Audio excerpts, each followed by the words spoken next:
Hello everyone, today I am going to show you how to create a Telegram account without a number. First open this website. I will tell you the website name or link at the end of the video.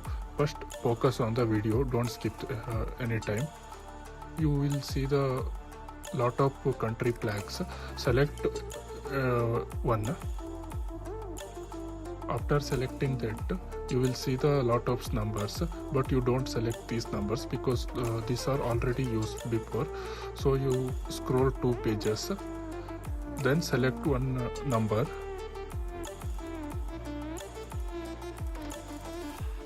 After selecting that, you will see the copy logo upside. After copied, open the Telegram application, paste the number and click on the next option. After clicking that, OTP will not sending your mobile, OTP will sending the website.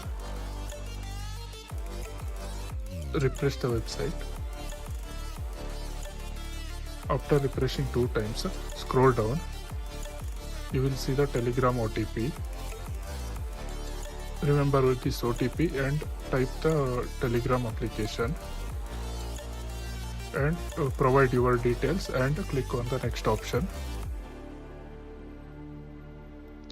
Now you will create a Telegram account and don't forget to subscribe my channel. And website link will be below in the description.